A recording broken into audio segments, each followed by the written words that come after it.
Okay, so this is what your guests are going to see when they walk up to the photo booth. So I can customize it and put a picture of you. So this is a client that I have for next weekend, the bride and the groom, and this is a picture of them from a past wedding. Looks like a lot of fun. And then at the top it says, welcome to Hannah and Steven's photo booth. Take a pic, GIF, or Boomerang video below, and then text it. Actually, I messed up. Oh, it says text or email. I'll have to fix that. But so basically, and then the date is right below that. And what people can do is they can click on still photo. If they click on still, then it brings up all different types of photo frames that I've loaded in. So they can have it look like a strip or a Polaroid or 2 or 3, it doesn't really matter. So if they choose 4, let's say, then it's going to take 4 photos.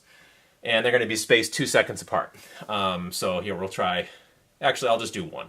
So if they do 1, you just press next and you press, so here is digital props, actually, digital prop screen.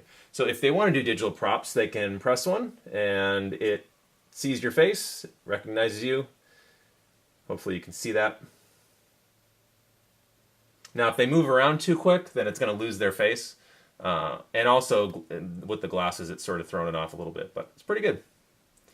People like that part, or you can just press none. If you go tap to start, and there we go.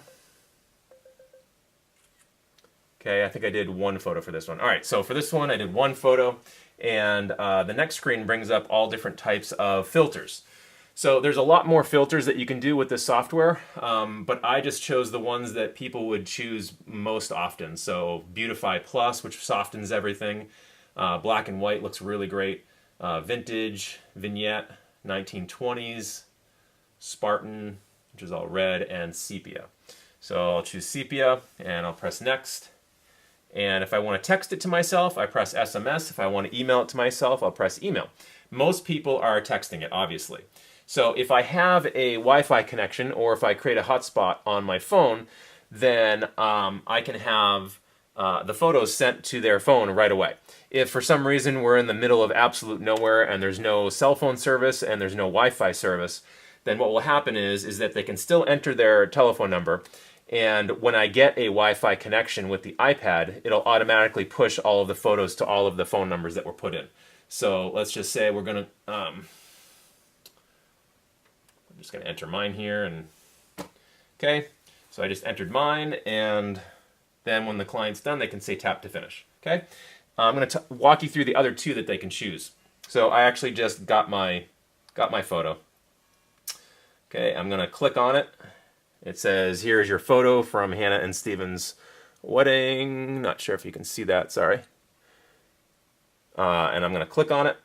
And what it's going to do is it's going to open up in a web page. Hold on.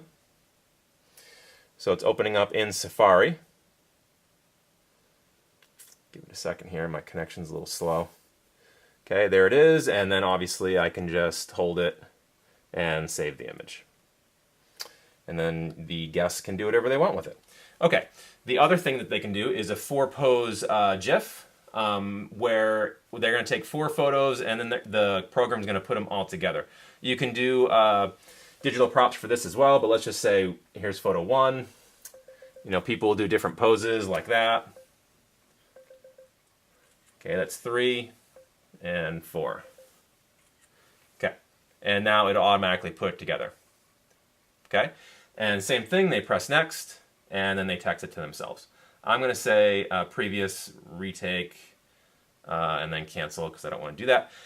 And if they want to do a boomerang, which is basically a fun, fast-moving thing, then they can press boomerang. Usually we don't do digital props for that because it's hard for that. So here we go. Okay, and there's your boomerang. They can also choose a filter for their boomerangs if they want, black and white, whatever, and then they can text it or email them to themselves again. Say retake. They can also retake things, obviously, if they don't like them. So it's very self-serving. People can figure this out really quickly. It doesn't matter what age they are. And what I'm noticing that even 30-year-olds, 20-year-olds that have grown up with Snapchat and Instagram, they come up to this and they just absolutely love it for some reason. I don't know why. Maybe the size of the iPad and the fact that it's so intuitive.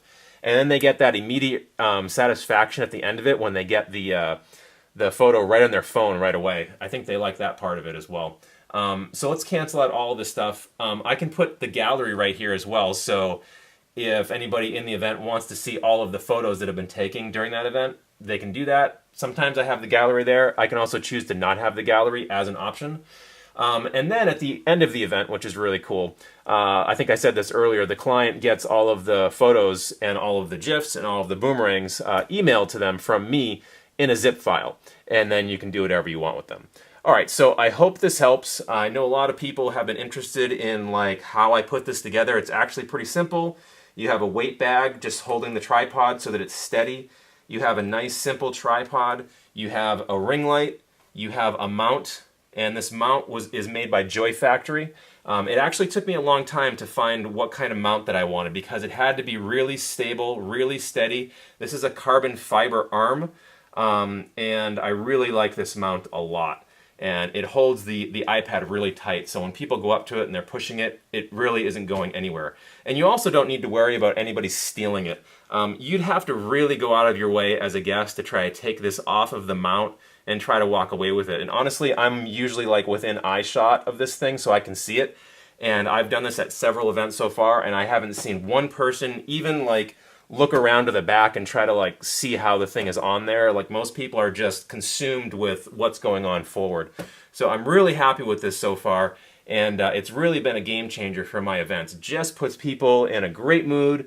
It's just something else for them to enjoy, and if they're enjoying themselves, then my DJ work is that much easier on the dance floor, and anything that I can do for my clients to improve the event sounds great with me. So hope you enjoyed it. Thanks a lot.